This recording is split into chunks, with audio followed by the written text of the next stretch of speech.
Good evening. Welcome to the January 26, 2015 regular meeting of the Edina School Board. We do have a quorum this evening. I'd like to call the meeting to order.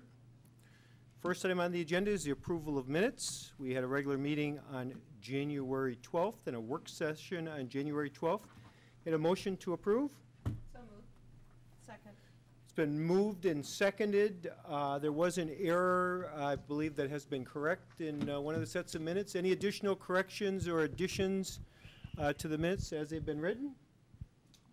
Seeing none, all those in favor of approving the minutes with the one minor correction of who made a second to a vote.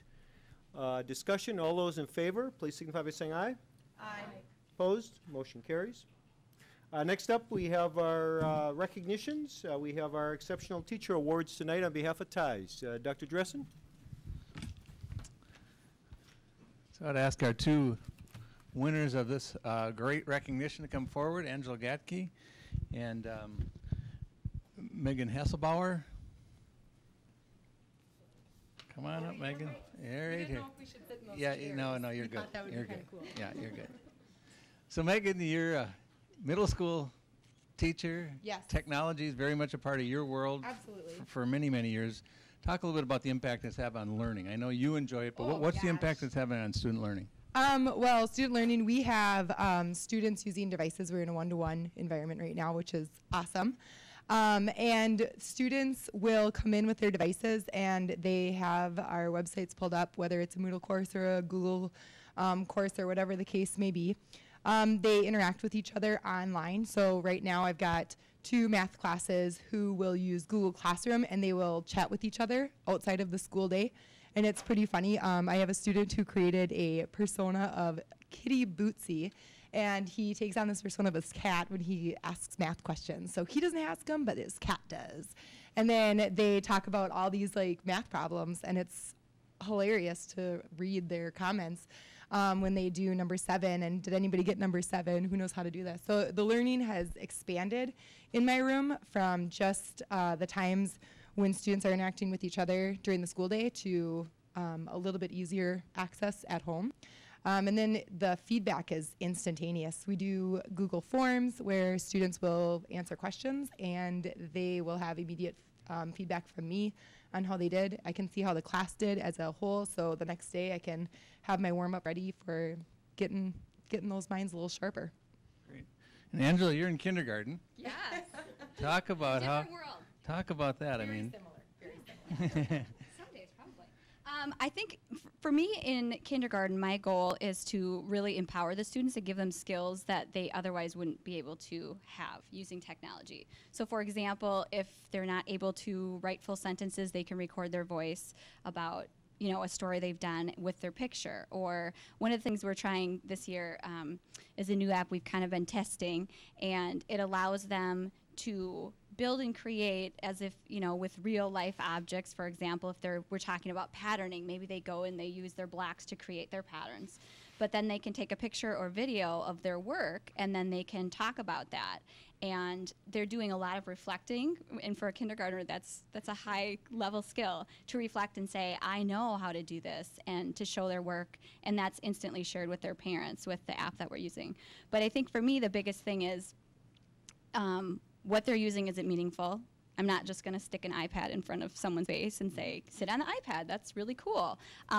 We're doing a lot of creating, and they have to do a lot of planning and thinking. Last year, one of my favorite things was we were learning about earthworms, and we were out digging up earthworms, and one really rainy day, we just thought they were climbing all over the place. So we grabbed our clipboards, and the students were directors and film, they were going to create their own digital film or digital storybook about earthworms. So they worked in teams, and they wrote down their ideas, and this was the picture we have to capture, and this is what we're going to say about it. These are the facts we're going to share.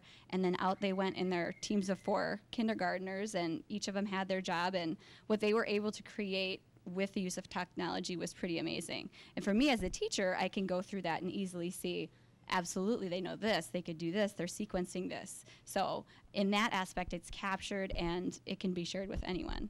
So, and they're just really excited anytime they hear their voice, or especially when their mom and dad get to see what they're doing, or other kindergartners get to see what they're doing. That's what really excites them and motivates them. So. Well, Megan and Angela, thank you very much for your commitment. Earlier in December, you were recognized at a Metro conference, a national conference actually, on technology for your leadership here in Edina. We commend you for your great work, your passion for learning, but your passion for technology and how those two units connect. And I think Chair Meyer's got some recognition that we also want to provide in a quick picture. Thank you. Thank you very much. Hold it up in front of you so you can take your picture. Smile.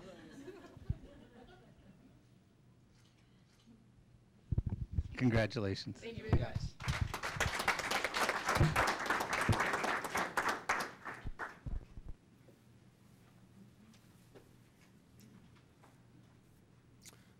Rick, could you please walk us through tonight's agenda? Certainly will. Earlier this evening, we did have the board had a work session. At that work session, we talked a little bit about some of the leadership planning, especially as it relates to our strategic work. So the board spent some time about discussing that, as well as some efficiencies that they can pursue.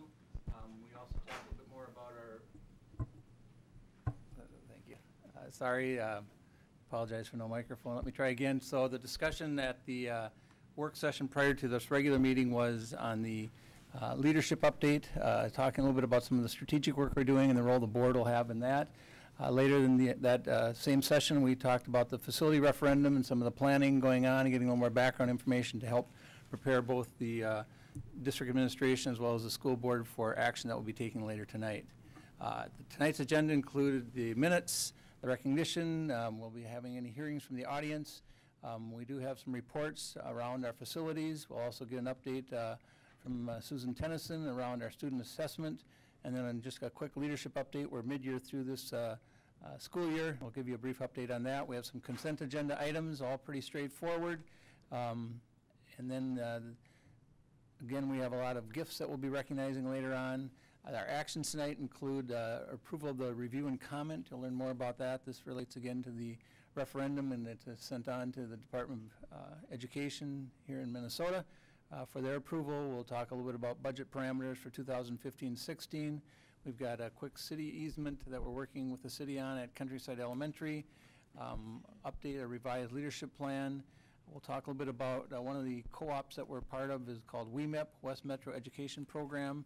And we're doing a school switch going from those member districts to Robbinsdale, Minneapolis. So that we'll be asking the board to take action on that tonight, as well as the board approving committee appointments through June of 2015. We'll be taking a look at polling places for the referendum coming up, and then we'll be doing some some school board policy updates, as well as some discussion around our legislative priorities and the capital request for the coming year, as well as some policies that, again, the board is studying to move forward on. So that will conclude the evening, a variety of actions, all kind of having a strong focus on next year. Thank you, Rick. Sarah, do we have any members of the audience who'd like to speak this evening? Our 7th graders are a little shy, I guess. Next up, we have Next Gen Facilities Plan. Susan? Thanks, Susan Brott, our Director of Communications. Also joining us will be Vaughn Dirks, who's with Wold Architect. Vaughn's been working very closely with us just as we continue to develop the plan. Later tonight, the board will take formal action on this. Also, Margot Bach, who's our Director of Business Services, will be at the table as well. We welcome them.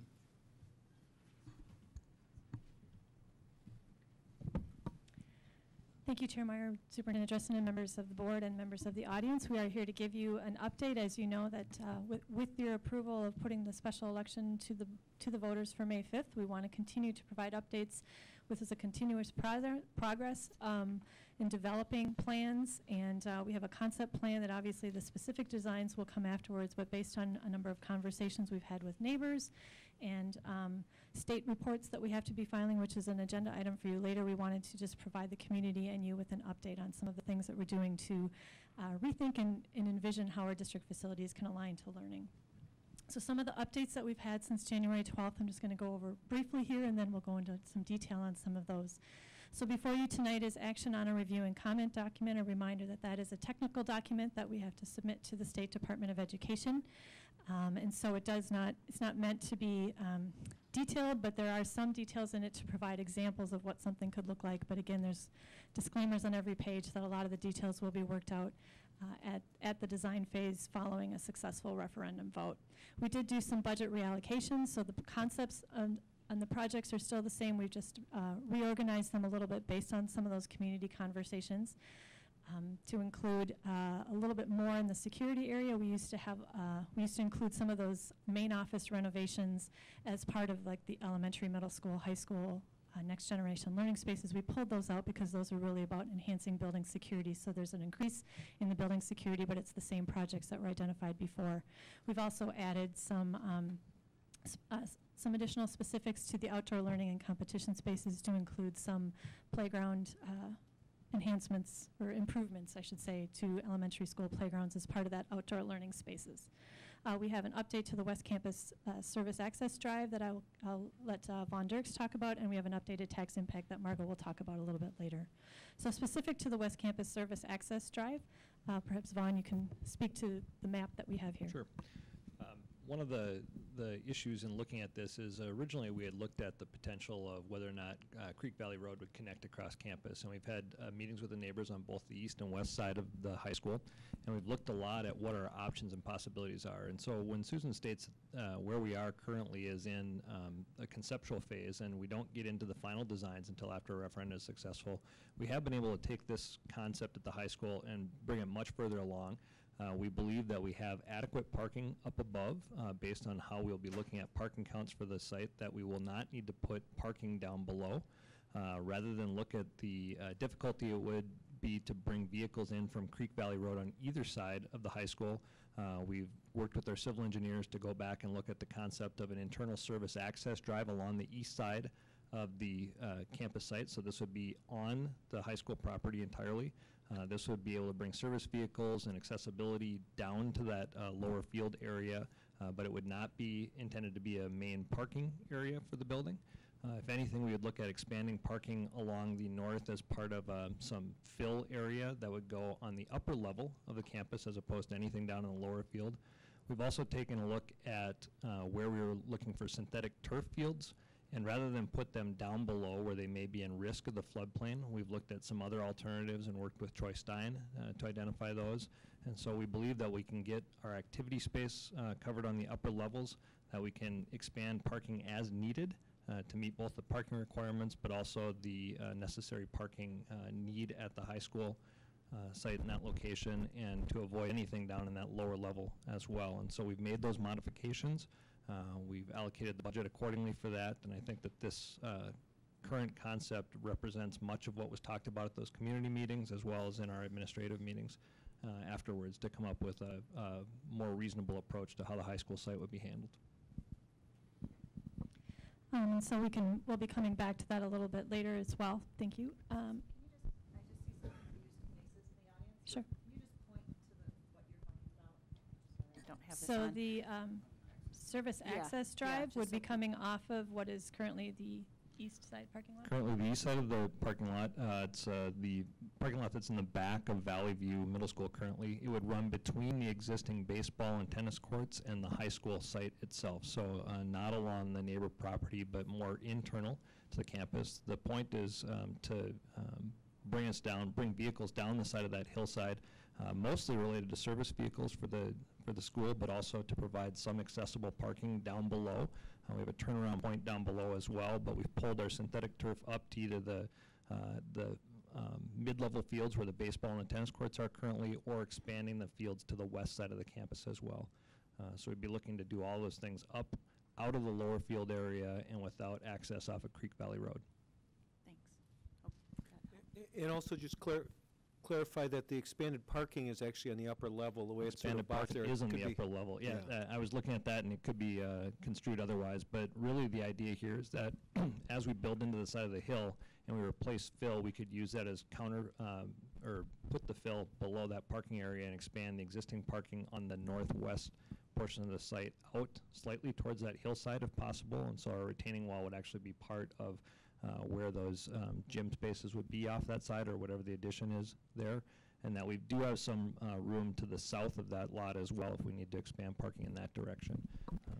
And I think it's important to note that some of those suggestions came about from those neighborhood meetings, and so it's really important that we continue those conversations with our community.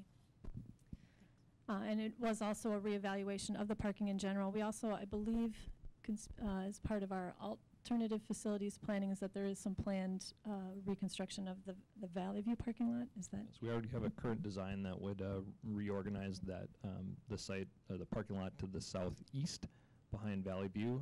We've also talked with the city about the traffic study along Valley View Road and working in conjunction with the city on that traffic study. And so just here's sort of, again, we're looking at about 81% of what we're talking about with this referendum proposal is for next generation learning spaces. So again, looking at a variety of flexible spaces for direct instruction, individual, small group, and large group learning. Again, that has been, those numbers have been revised to take out what part that was the main office enhancements and really putting those with building security. And so this is really looking at those renovations and additions that pertain specifically to next generation learning needs. So we have early childhood at about 3.1 million, elementary at about 21.7. The middle school, which is predominantly renovations, not additions, is about 15 million because of the 9th graders will be coming out of there. And then the high school is a combined with the what formerly was the activity center, and then separate spaces for next generation learning and the 9th grade move. And we've combined them together to reflect that all is part of the need that we have there. And so there might not, as the design phase continues on, we might not have specific, this is the entrance to the activity center. It's all additions as we saw in that map earlier, but that the concepts and the projects that were proposed originally will be contained within that. So, but they just might not all be in one location.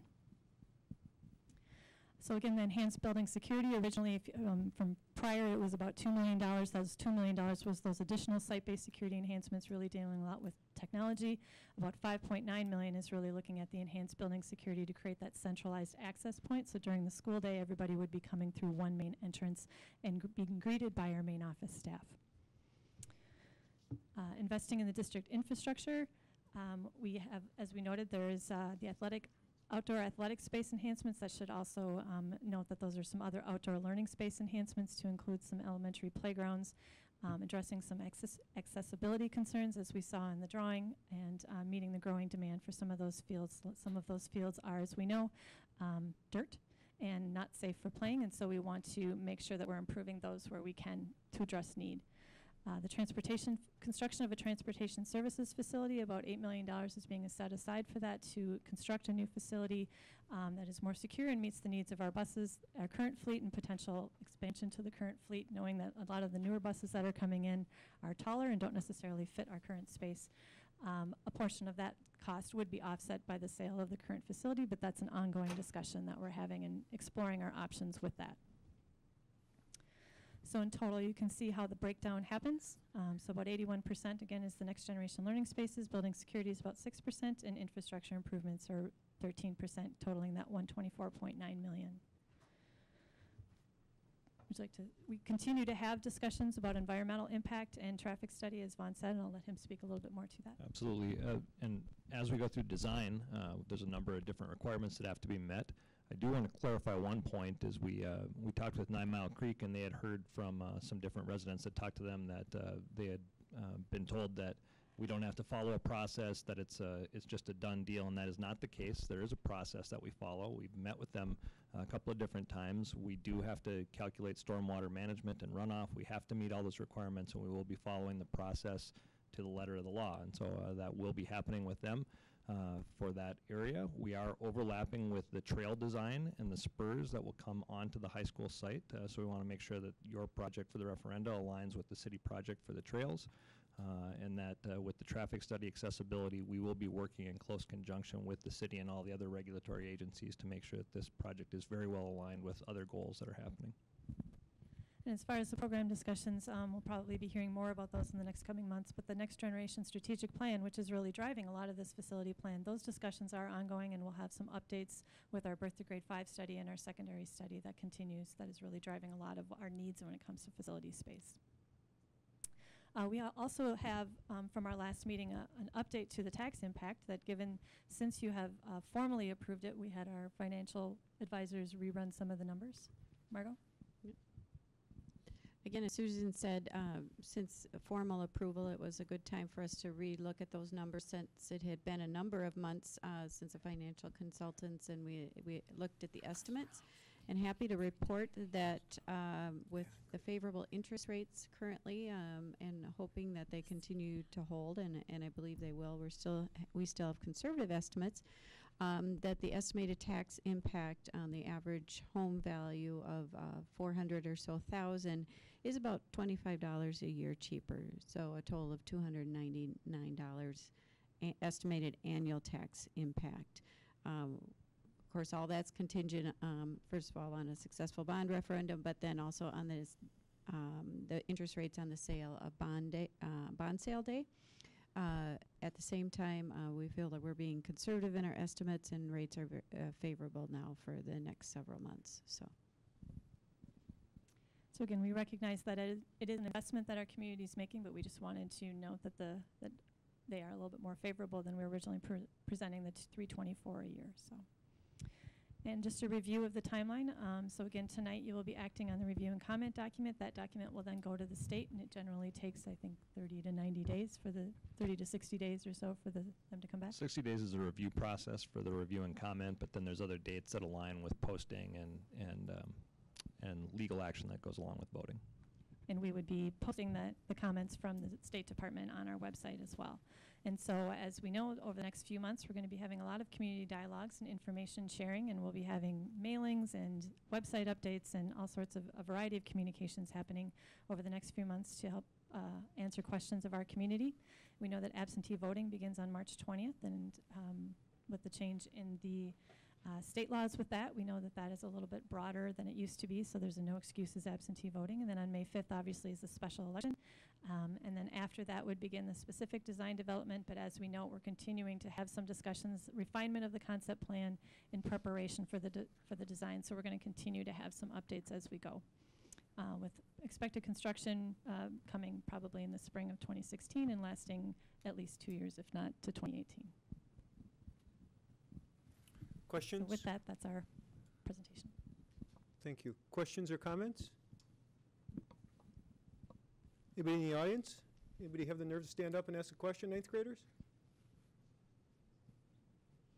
When will the project get done? When can I play in the new spaces? Anything? Go ahead. Can we get a mic we can pass back?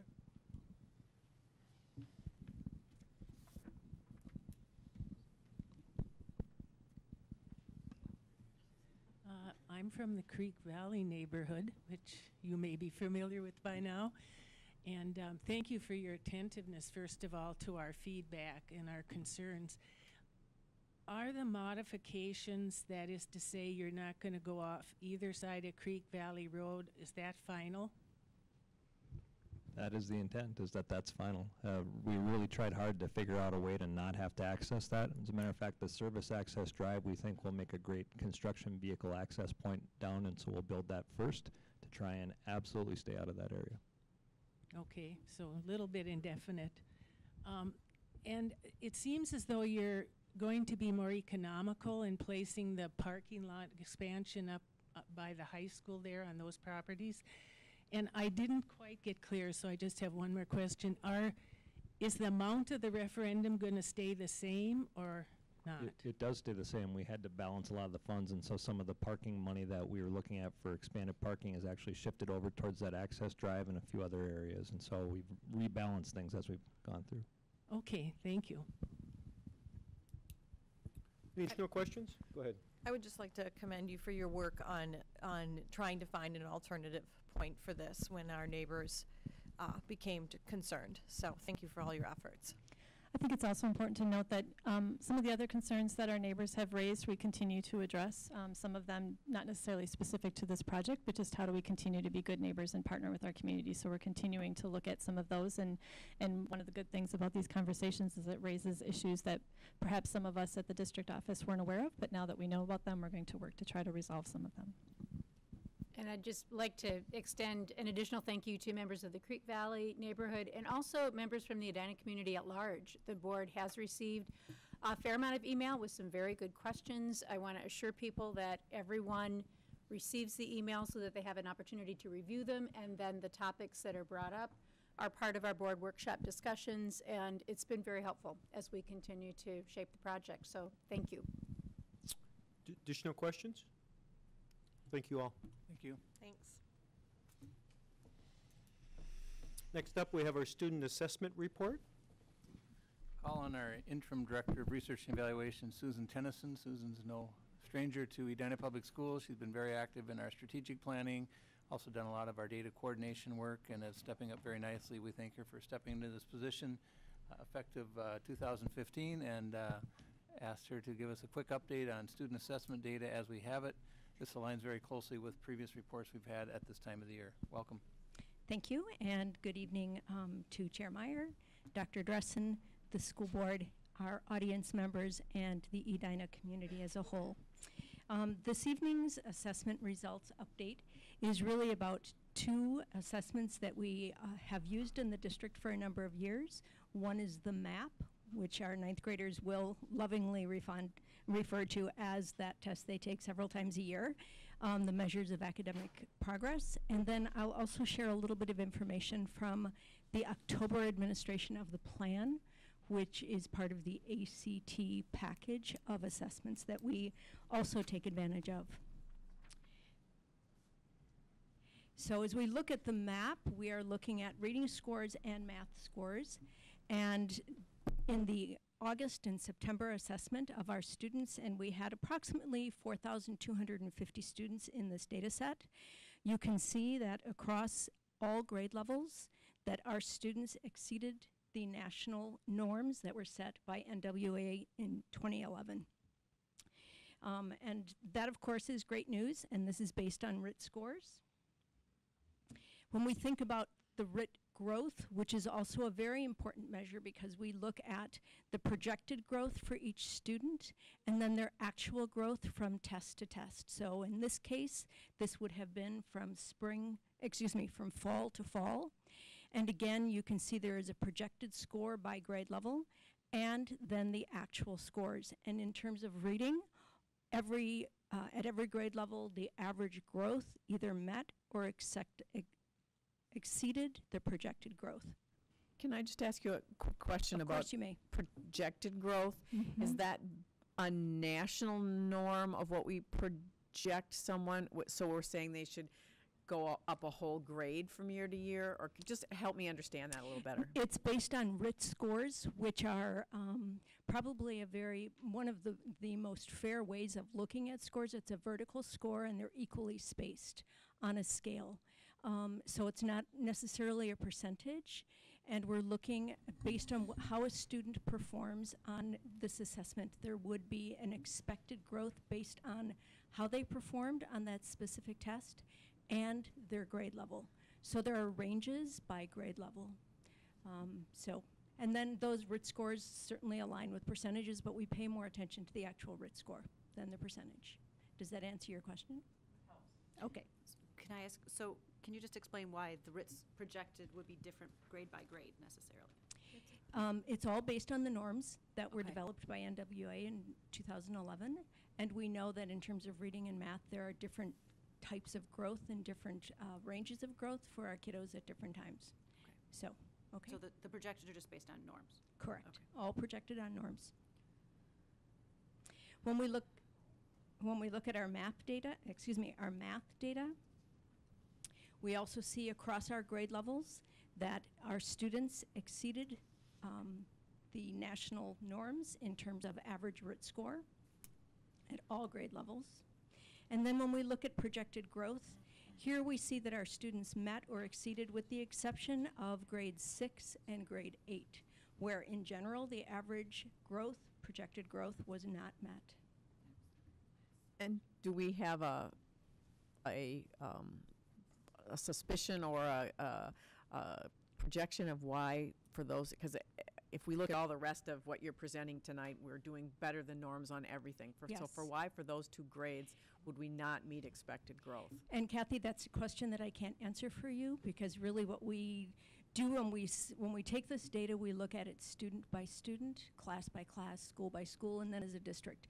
And the most meaningful analysis is really by student by student, and we can ascertain what perhaps is going on in that student's life or what has happened within their learning to result in these scores. And then, of course, there are interventions put in place to support the student. Students who had not met projected growth would have had the opportunity or most likely been recommended to retest in winter, and we don't have that data yet, as the window is through January 30th. Okay? When we look at analysis, it's important for us as a district to look at how we compare to other school districts and the national norms as a whole. We look at them in quartiles, and we can also look at them in deciles. When we look at our reading data in quartiles, we see that 59% of our students in Edina who tested in August or September of last year actually performed in the top quartile nationally. 5% performed in the first quartile nationally.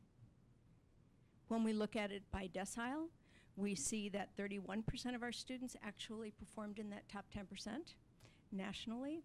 And one of the things that's interesting when I look at historical data on this trend line is that our students in general over the last 3 to 5 years, we see more growth in the top deciles and we see fewer students performing in the lower deciles. Excuse me, Susan. Yes. Sorry to interrupt again. That's exciting news. I just want to clarify what I'm hearing on the top quartiles. Does that mean there are more students moving into the third and fourth quartiles? Correct. In addition, does this assessment provide a way to measure growth for students who are already within that fourth quartile, that they are also making progress? Yes, we are. For all students, we look at, are they making expected growth? And for many of our students, they're actually exceeding the expected growth. That's not data that I'm sharing this evening. It's with limitation of time here. But yes, that's exactly what that means. So more of our students are moving into the top 50%, and for some even higher than that, into that top 10%. Thank you. In terms of math, we see the same kind of a trend. We have 63% of our students are performing in the top 25%, according to the national norms, and 4% in that bottom quartile. And again, the same type of trend line, and historically the same kind of information we're seeing. So what this tells us is that our students are actually doing very well on the MAP measure in math and in reading. And I would say that's information that I think most people don't realize. That many, even if you look at the top 90th percentile or 80th percentile, correct, that half our students are in that. Correct. And I think that's a misperception. Quite impressive. Yeah. When we look at the demographic information based on race ethnicity, and that's something that we typically provide an analysis of, we do see that we have no difference between the performance of all of our students as a group and our Asian students, all of our students as a whole, and our white students. But we do see some substantial differences for our students who are Black, Hispanic, American Indian, and then also our students who would be considered limited English and special education.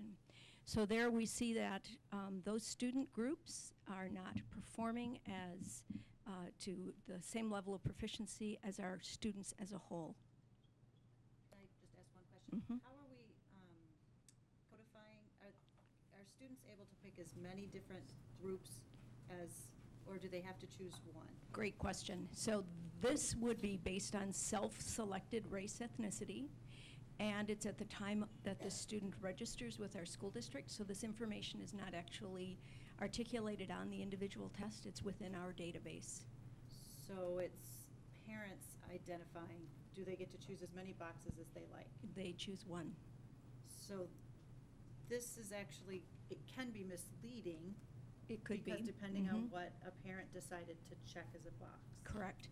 We also have federal codes that look a little different than this, and we can pull the data based on federal codes. In there we would have data that would indicate a student or a family member had indicated the student was multiracial. So we can take the data to that level of analysis as well. Okay. I Okay. That would be helpful, I think. This is a lot of lines, I recognize, but you can see performance by grade and race ethnicity, and I do caution that some of these student population groups are small, and so we really have to be cautious as we look at the data, and specifically, in this case, it would be data for students who self-identify as American Indian, because the populations are actually quite small within our district. As you look at this, however, you can see that there definitely is a gap between our white students and our Asian students, who tend to sit at the top and are pretty straight-lined, and our other student populations. And as we look at our math, we will see the same type of trends. And these trends actually mirror the trends from the data we see with our MCAs. Okay? In general, we do consider our students to be very high performing on this assessment in general, and that we do see strong rates of student growth across student groups. However, we also recognize that we continue to have some racially identifiable gaps within our data. I'd also like to share a little bit, sorry? Yes. I know, one Yeah, more question. Lisa? So, and you may not have done this yet, but do we have this data based on when students entered our school district? So for example, even just looking at our American Indian population or Native American population, we have 3 grades where they are, then they're off for 3 years, and then we have, so obviously they didn't start with us in kindergarten. So I'm wondering, the question is how we're doing with our kids and how much growth they're doing. It may be masked by when they come into our district. It's a different question to say they started at kindergarten and we're still seeing big gaps versus they came in 6th grade and there's a gap. And so I think it would help with interventions if we tease that out a little. And at the grade levels, excuse me, at the school level, we have actually provided that information, and we've looked at student performance on a variety of measures from the time they came to us, whether that was kindergarten or 3rd grade or 9th grade, and we are tracking a lot of information on individual students, especially students who have not yet met a proficiency level, for example, on an MCA. And do they look similar despite Yes. when they come in? We do have students who have been with us since kindergarten and have been with us for multiple years who have not met that proficiency standard yet, and we have students, many students who have, and the same thing is true for students who join us after kindergarten, who come in several years later. So I don't see a pattern in the data necessarily. Okay. Susan, if I could just add too, is that I know each site is right now, we're at that 2nd semester time. We'll be finishing, the window will be closing on these winter map tests end of this month. So we'll be able to have a pretty good feel of how we're doing on our progress by site, by grade level, and as a district around some of these gap challenges. And I think we're hopeful that we're going to start seeing some shifts go on, because we've been very intentional and done some good intervention work. But we'll know more probably over the next couple weeks. All of this data was used by individual schools and individual teams to really target personalized interventions for students to support their learning and development, and that happened in September, October, and continues. A little bit of information about the plan. We had 664 10th graders take the plan last October, and a range of scores from 1 to 32. And this is considered a really good measure or predictor of the ACT. And you will see that our students across the board, the 4 subtests, we exceeded those benchmarks for the ACT. And the benchmark is really an indicator that a student is ready to be successful in a college level course that is related to the subtest. However, when we look at the data by race and ethnicity, we do see that we definitely have some gaps. And in general, our students, our black students, performed at about the 50th percent as our white students. So that gap is about 50% on the plan for the current 10th grade class. And I know that our colleagues at the high school have also looked at this data. One of the things I love about the plan is that it gives you very targeted interventions around each strand on the test. So our colleagues at the high school are using that information. So Again, high performance that exceeds the ACT benchmarks on all of the tests, but we do continue to have some gaps. And I will happily take questions that you might have.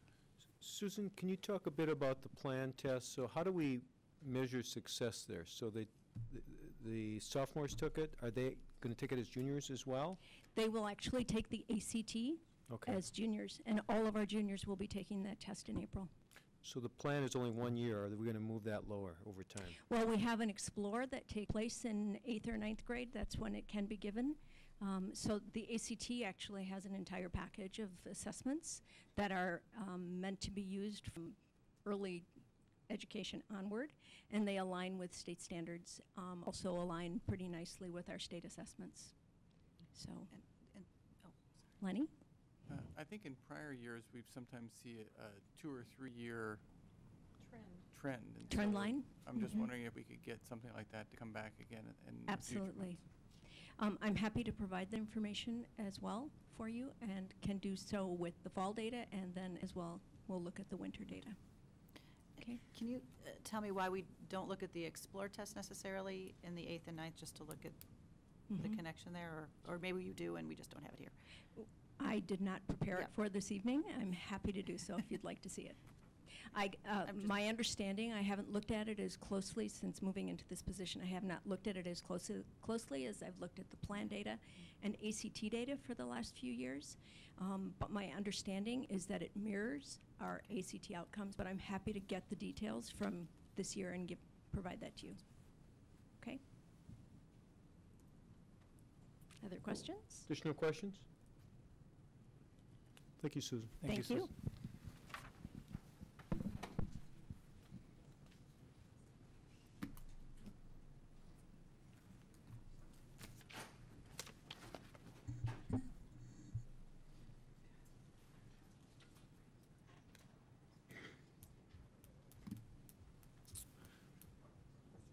Next up, we have our leadership update.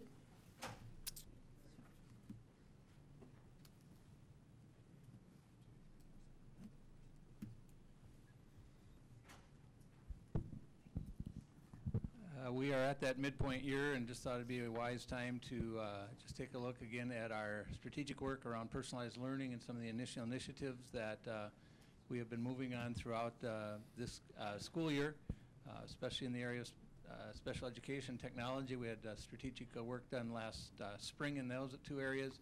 Both those plans are being implemented. We'll see some of those continue to roll forward, especially as we look at programming and staffing for the 2015-16 year.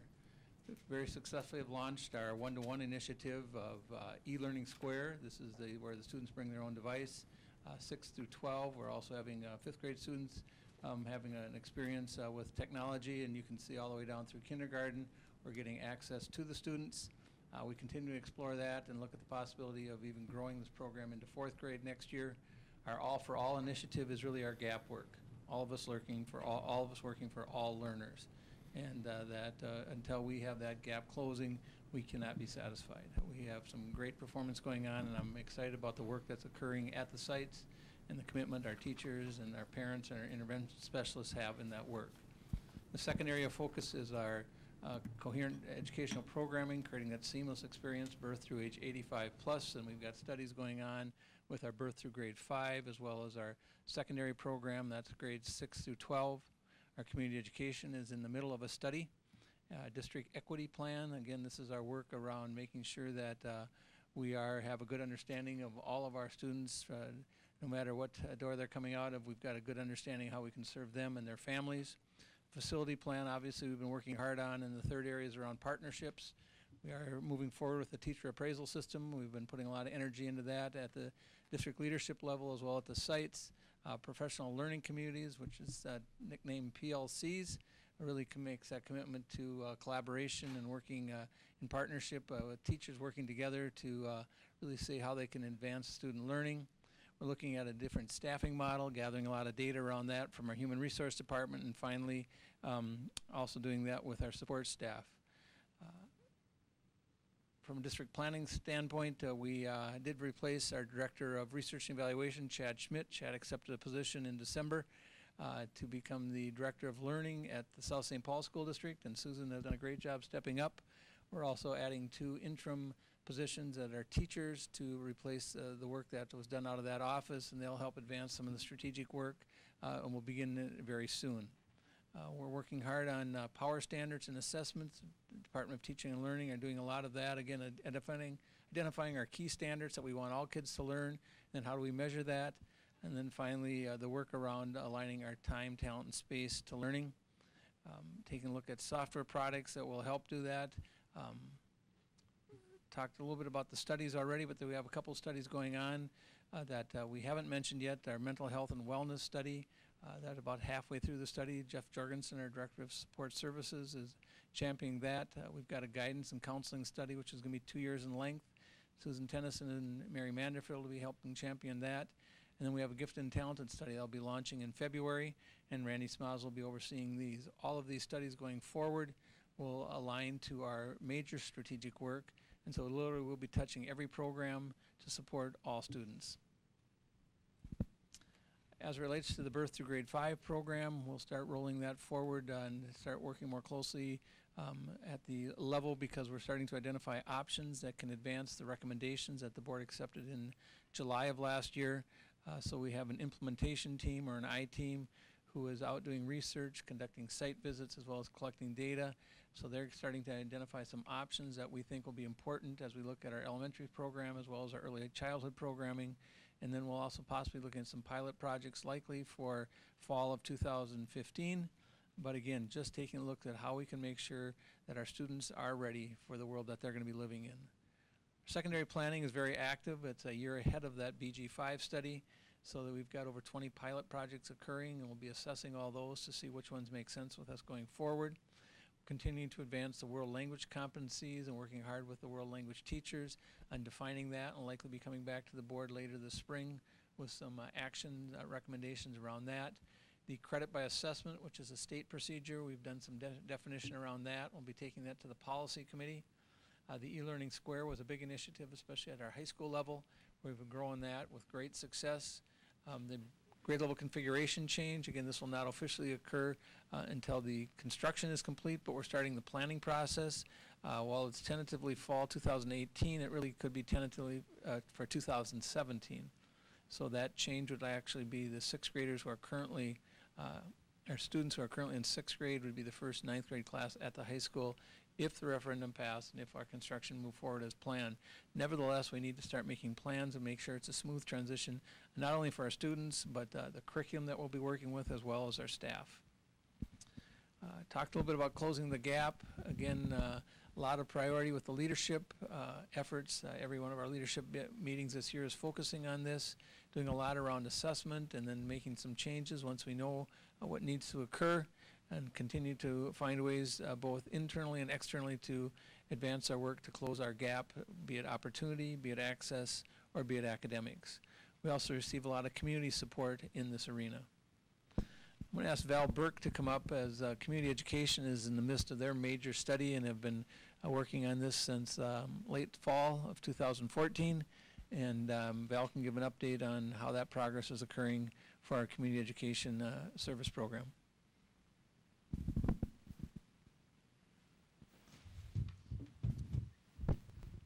Thank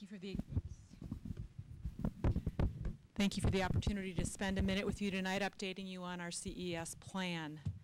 Our study is in the 3rd study of our Next Generation Strategic Planning, and it looks at how community education programs, services, our staff, and our structure can better align to the next generation's goals set forth in the secondary and birth through grade 5 work.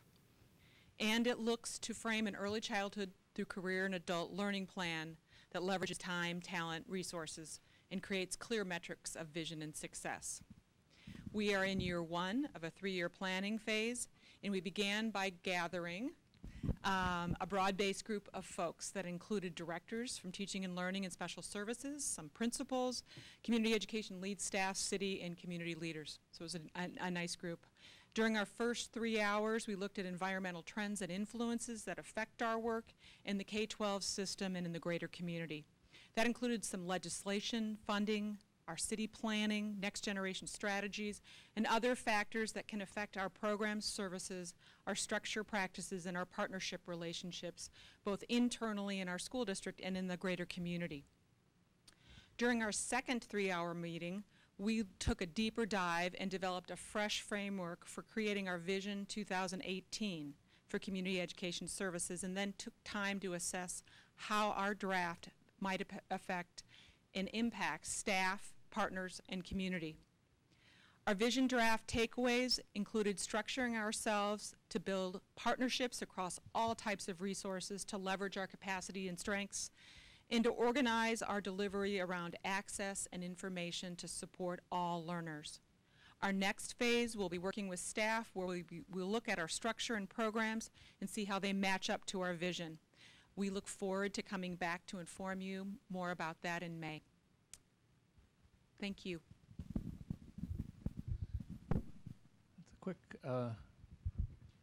That's a quick update on the work we've been completing over the first 6 months from a strategic standpoint. Recognize too that this commitment to continuous improvement is also occurring at our site and program level. So all these goals align to what's happening also at the site and programs. But I'll take any questions. Questions? Very good. Thank you very much. As you kick off your study, is there anything exciting and new that you're looking forward to, or any insights in the beginning of your plan? I think it's a very exciting time legislatively as we look at how the early childhood family education and learnings can really create a better alignment with K-12. It's also very exciting on the other end of the spectrum as you look at the career and adult options for our 12th grade learners and beyond. So actually it's looking strategically ahead. It's a great time to be in lifelong learning. Thanks, Val. Thanks, Val. Thanks, Rick. Thank you. Next up is our consent agenda, and a motion to bring that to the floor. Second. It's been moved and seconded to approve our consent agenda. Rick, you already touched on some of the topics in there. Anything else you'd like to add? I would just mention that we have added legal counsel. Again, this is just a standard practice that if we're working with a specialty area that we make sure the board gives approval to that. This is an area that's working with intellectual properties. Also have a contract with the city of Bloomington. This relates to some early childhood screening and intervention program. It's an opportunity for us to partner with the city of Bloomington around a program called Help Me Grow. All those funds will be coming out of state funds through special education, and it's a great opportunity for us to, again, better serve our youngest learners. We have our commendations as well as a couple field trips, and then we are recognizing some gifts that are going forward from our generous community members to school sites and programs. Thank you, Rick. Any additional questions or comments or items you'd like removed from the consent? I just have a question on the contract with the City of Bloomington. So how does that program align with our early childhood special ed and what we do and what they do, and how does that? So we have a very good alignment, and we have a very tight partnership even with the Bloomington Public Schools, because they've done a lot of preliminary work on this. So it's a good match. I don't know, Val, if there's anything to add to that. No, I know that both coordinators, Lori Den and Lisa, are working hand in hand. Bloomington Public Health supports some of our early learners by coming into our classrooms currently, and as Rick said, we just continue to work with them so we don't duplicate and we complement each other. Thanks. Additional questions, comments, or items anybody'd like removed from the consent agenda? Seeing none, all those in favor of approving the consent agenda as presented, please signify by saying aye. Aye. Opposed? The consent agenda has been approved. We're on to our action portion of this evening's meeting. The first item on the agenda is the 2015 bond review and comment. We did discuss this earlier at a workshop, and also we saw a presentation here as well about some of the updates. Can I get a motion to bring that to the floor?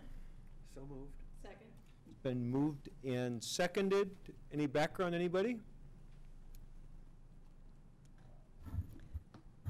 As was shared earlier, this is the technical document that has to go to the State Department of Education, and it outlines the categories and some potential design options and project costs. Obviously, the details of that will be fleshed out after a successful referendum vote.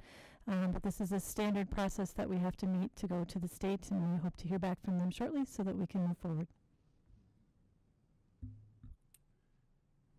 Thank you, Susan. Any questions or comments? All those in favor of approving the resolution to proceed with Minnesota Department of Education review and comment as part of the 2015 bond referendum, all those in favor signify by saying aye. Aye. Opposed? Motion carries. Next up, we have our budget parameters for the 2015-16 budget. Can I get a motion, please? So moved. It's been moved and seconded to bring our attached budget parameters to the floor. Discussion, background. Good evening. As I reported the draft of the long-range plan in December, bringing that forward to you as the kickoff to our budget planning process. There are no major changes to the 15-16 plan or the long-range financial plan from December, other than I did update it for enrollment and average daily membership. Just to quickly review the assumptions. We have a base plan of 0% increase in funding, but also an alternate plan with 1% increase in funding for 15-16. We are not making a recommendation to have overall a targeted dollar amount in reductions this year. We were fortunate to perform better for 13-14, and that's good, the recommendation. However, we will need to reduce the one-time enhancements from last year. So, and also are monitoring some areas of special sources of funding, such as the Asst grant. It's a state-funded grant that comes up every 2 years for approval.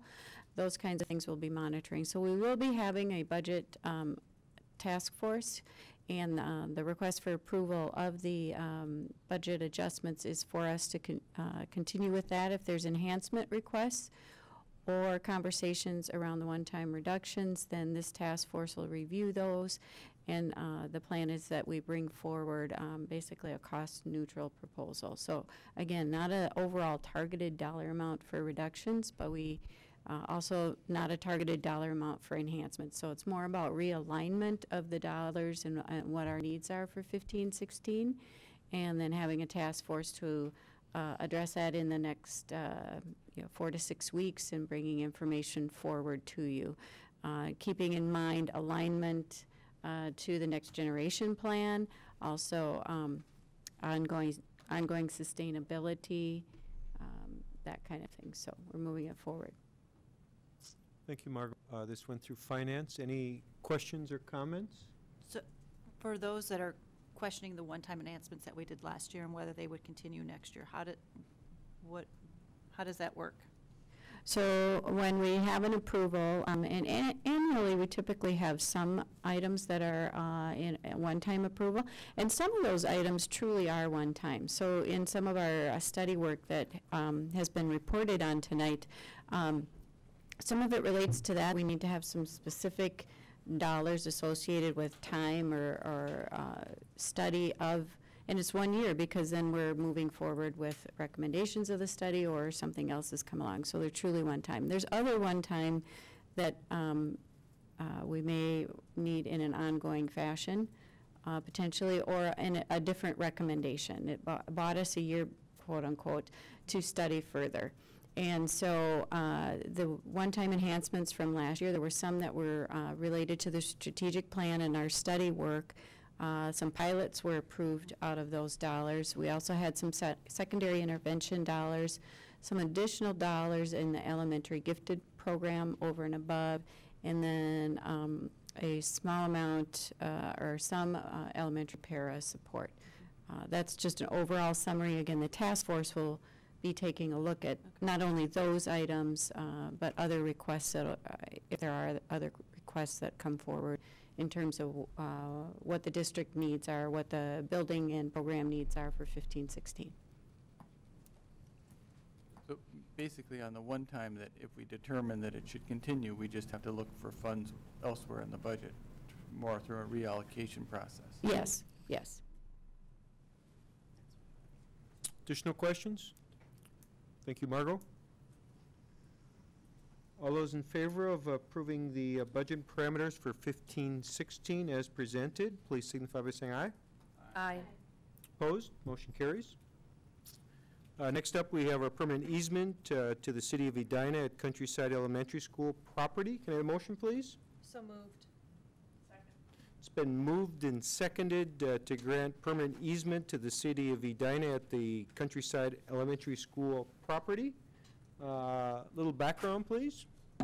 Yes, we have had this reviewed this a couple times at Finance and Facilities Committee, and also had it at the board level here in December. And this easement for the Arbor Avenue is recommended from the Countryside, even the Countryside school itself.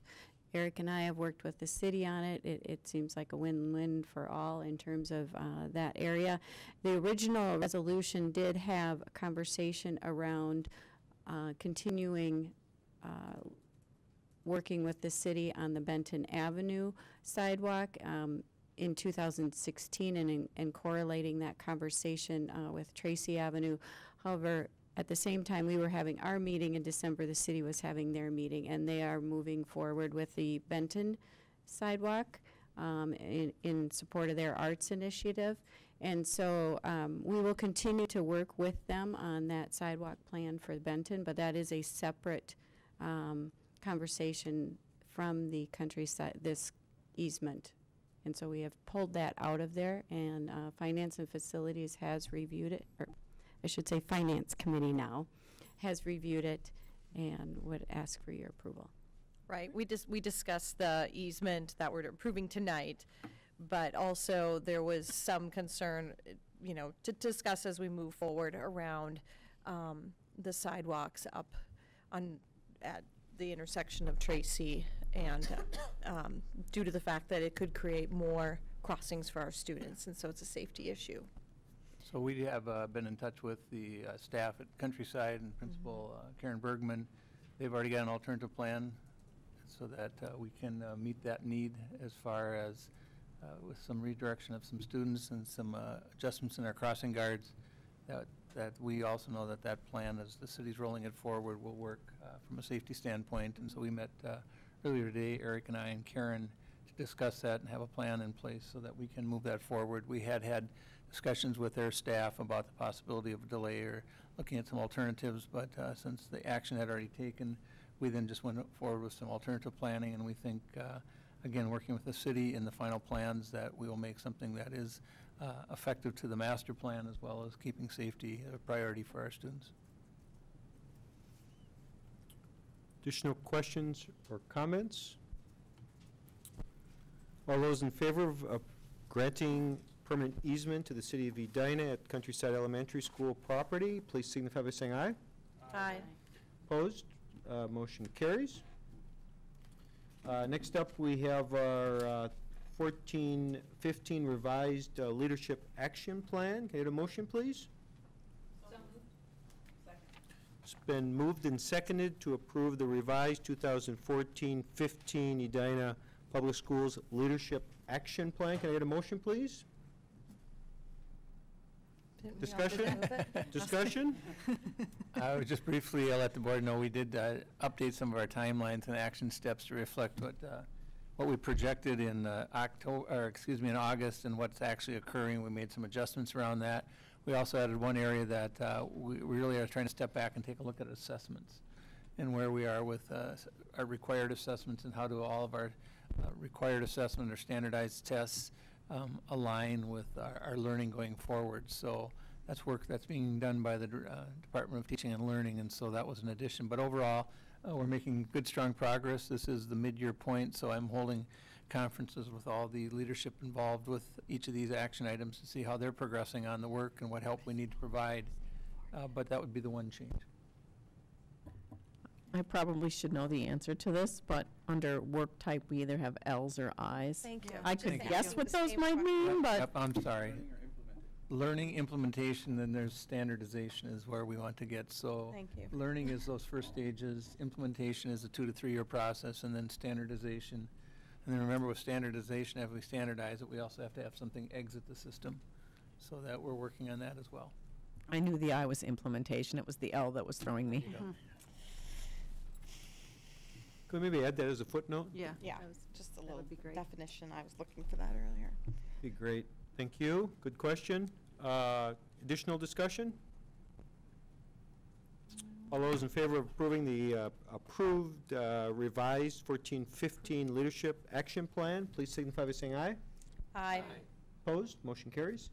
Next up, we have our WEMAP schools conveyed to Robbinsdale and Minneapolis Public Schools. Can I have a motion, please, to bring that to the floor? Been moved and seconded. Background discussion. Who'd like to start? So I'll start. This has been a discussion, I would say, for about 4 years that we've been talking about what's the best way to serve our students in the West Metro area around giving them a quality arts experience in an integrated learning setting. This is all part of WEMEP, which is West Metro Education Program. It's an integration program, and when it began in the 90s and the early 2000s, they were schools that the state actually owned and put them on the properties of the Robbinsdale School District, the Minneapolis School District. Over the years, again, this has been a program that's evolved. These schools have evolved, and we're at a point where from a WEMEP district, we want to change our focus a little bit and not be running schools, but really be more focused on what's happening at all schools, especially as it relates to some of the gap challenges that not only Edina, but all of our 11 West Metro school districts are challenged by. So we want to put that focus greater on some educational training. Both Robbinsdale and Minneapolis is interested in taking ownership of those buildings and maintaining the programs, which are magnet programs, and allow students from all 11 school districts and beyond to attend these schools.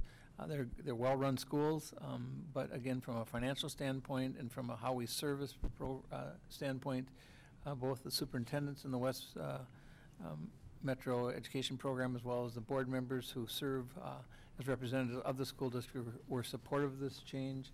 Leny is a member of that board. I don't know if you want to add to that, Leny. So what I would add is, I mean, we list that the Robbinsdale and Minneapolis are, what does it say, prepared to assume. I would have to say they're excited to assume responsibility for these schools. I think they have a plan on how to move them forward that will be really good for the kids. The other thing is that we will still be able to access professional development through WEMAP after the schools are conveyed. And the students in the programs will not be impacted by this change. It's literally an administrative function. Right.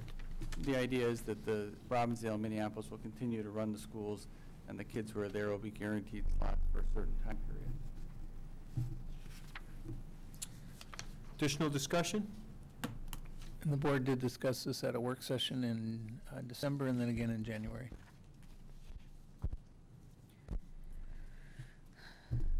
All those in favor of approving the recommendation of the West Metro Educational Program to cease operation of the two Fair School campuses, work to transfer ownership of the building in Crystal to Robbinsdale area schools and the building in Minneapolis to Minneapolis Public Schools, and for those districts to operate the schools as inter-district integration magnet schools. All those in favor, signify by saying aye. Aye. Opposed? Motion carries. Next up, we have an updated portion of action item G. Can I get a motion to insert that into the agenda? So moved. Move. Oh. I skipped over it, but let's get G done here, get this amendment done. Whoops. Did I get a second to insert the new item G into the amendment? I'll second. It's been seconded. Any objection to inserting the item? Seeing none, it is inserted.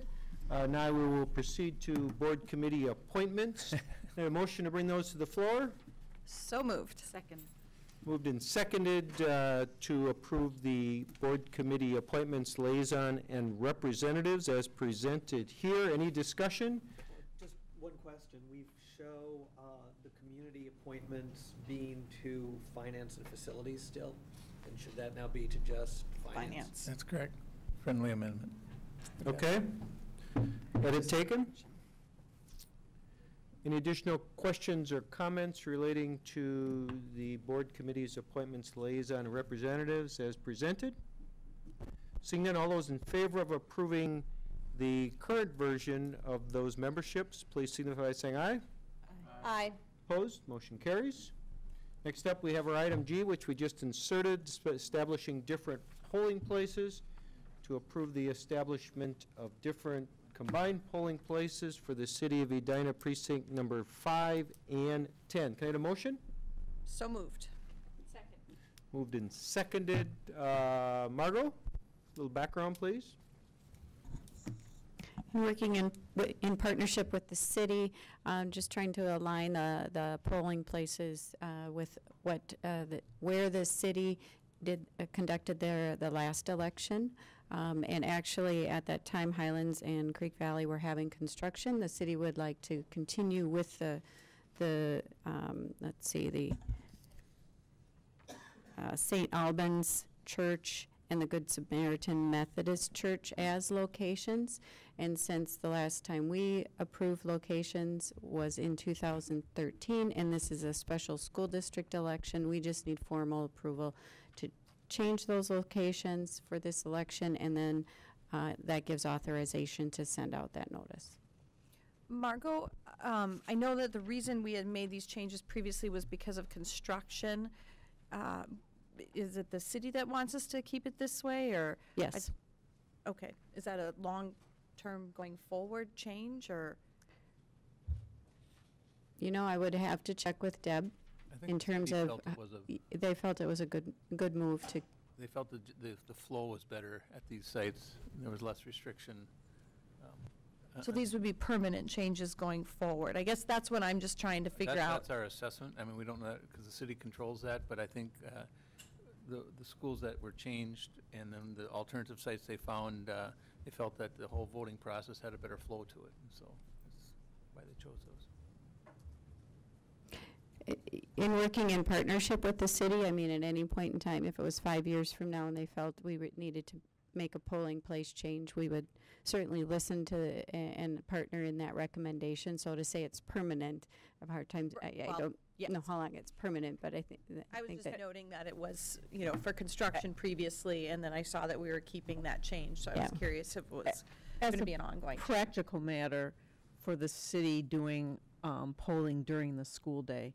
It's easier to not be in a school setting and to be in a church setting that's not usually open for business during the same time as polling. Yeah. It makes it easier on the school and it makes it easier on the election officials. Absolutely. Thank you all. Additional questions, comments? I just want to note that on the background information, the addresses are incorrect, but on the resolution, I think the addresses are correct.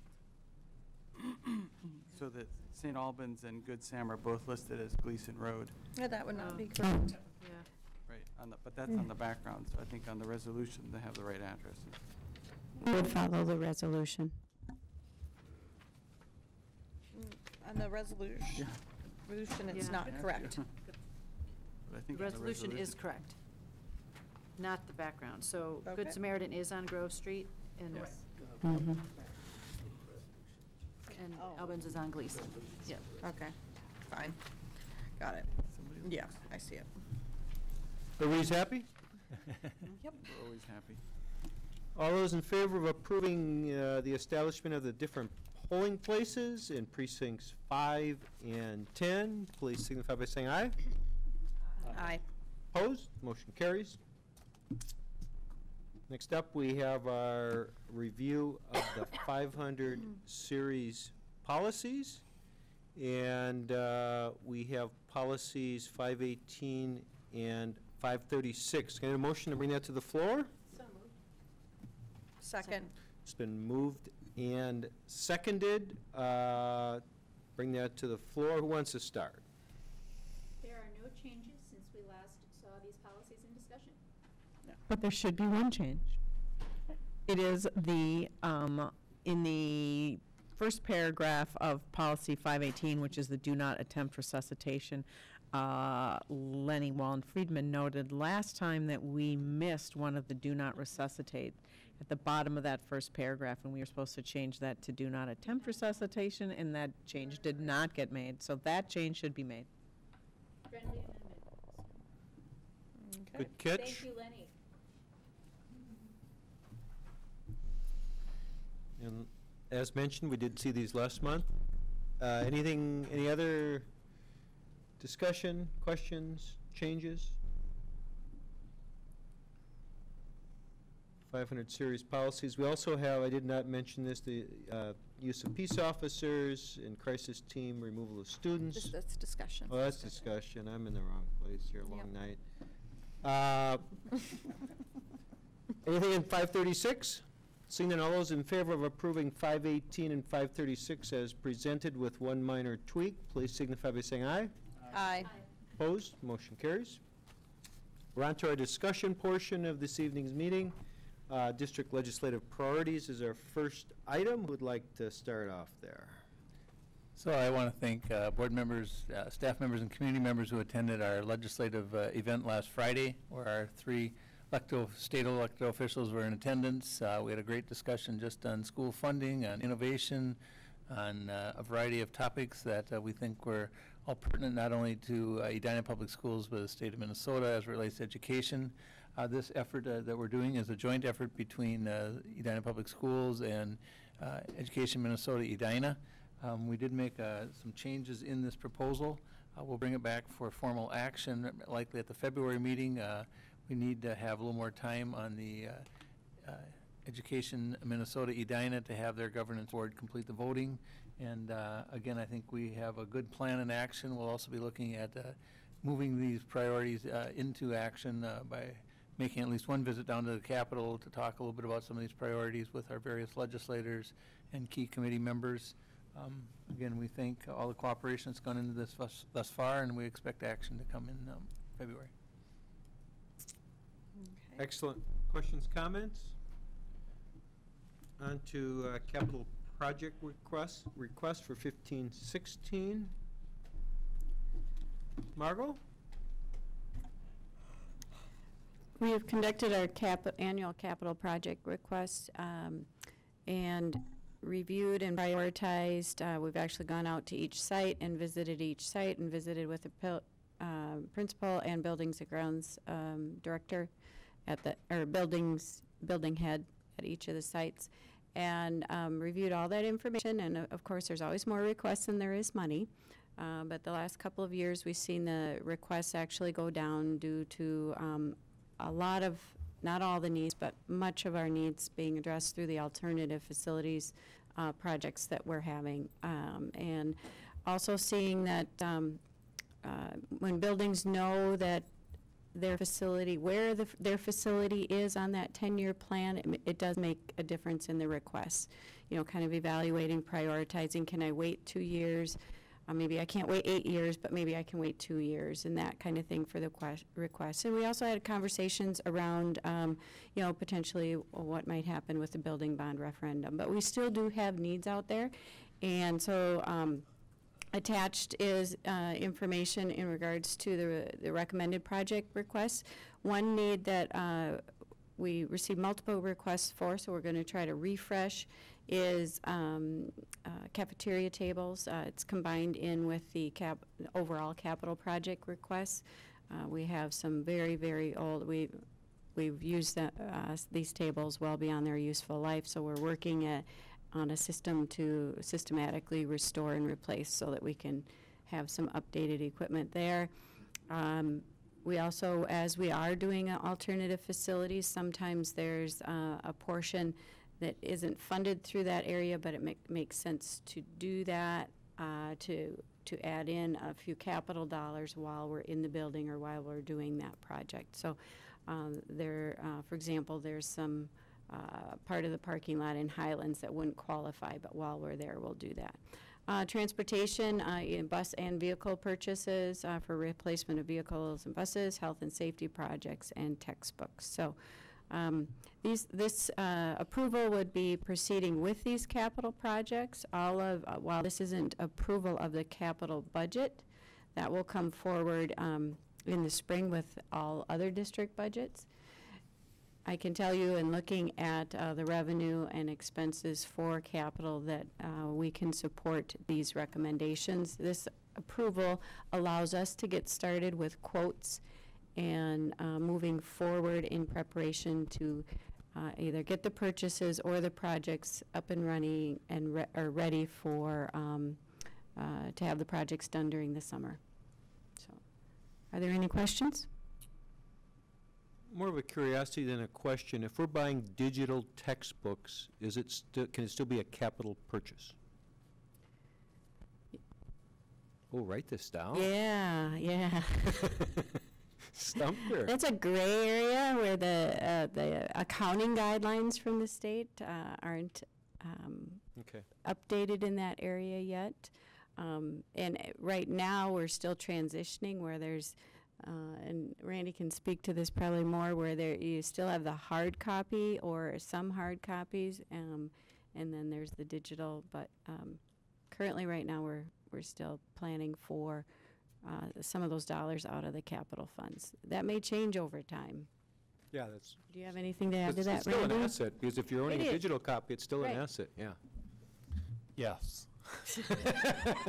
Randy's saying, yes, I want that $400,000. That's one of our challenges still is to be able to find digital materials that can be standalone, because a lot of our digital materials that we currently purchase are in partnership with hard copy materials still, so some work to do there, but we have been using some funds to do that, and so I guess that's good clarification to seek.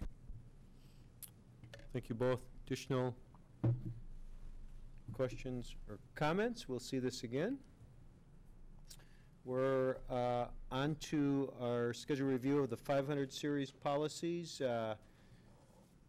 Policy committee, who wants to start? 509, resident enrollment and assignment. Can I just give a quick summary of the group altogether? Not a lot of significant topics that were discussed at our December 18th policy committee meeting. On 509, there was just reference to consistent language and amending birth certificate language so that it's relevant for the way the district welcomes our students. For policy 510 on non-resident enrollment, we discussed consistent use of the accurate name of our welcome center, and we're working with Mary Manderfeld just to make sure that we're correct with how the policy is written regarding transportation and again, welcoming students to the district. No significant points on 532, unless Lisa, Cathy, there's something I'm missing you'd like to add. 534, we had some discussion on the health promotion policy regarding whether or not it was still relevant in policy. We reached out to staff who responded that the policy is needed, so we're just looking at basic cleanup of language, but we will be bringing this one back for action to keep it. It looked like you took a lot of language out of the health promotion and care. And is that just going to be summarized more generally rather than the long iteration of? Most of that was procedural and not policy. So it is still be contained in the health department or the health services procedures and regulations, but not policy. Not policy. Not strictly policy. And the one thing I was going to mention on policy 532, you will see there is one place where we add several lines, and that's just to bring our policy in compliance with the state law language. The question that comes to mind is health promotion and care, an accurate title at this point. It almost implies wellness, and it's not, it's just basic, it's basic requirements, so just. A lot of it's state requirement, but yes, we can certainly talk about the title when we meet again this month. Anything else on policy? Any of the policies? Next up, information. Calendar change. Just adding the new graduation date. That aligns better with the last day of school. That's correct. Any other additional announcements, information? Discussion? Committee happenings? I think all of our finance items were covered tonight in various action and discussion portions of the agenda. As was policy. Anybody else? Rick, any other updates, announcements? No, I would just say February is going to be a big month for the district as we really start putting everything in motion around our strategic work, and I think we're prepared to do it, and we're excited to hear what comes out of the legislative session going forward with funding, because I think that'll help shape our planning as well. But we're off and running in 2015, and let it be said, I have not yet called school this year. Any other Complaints, I just did too. additional items? Too bad you're not in New York I was today. going to say.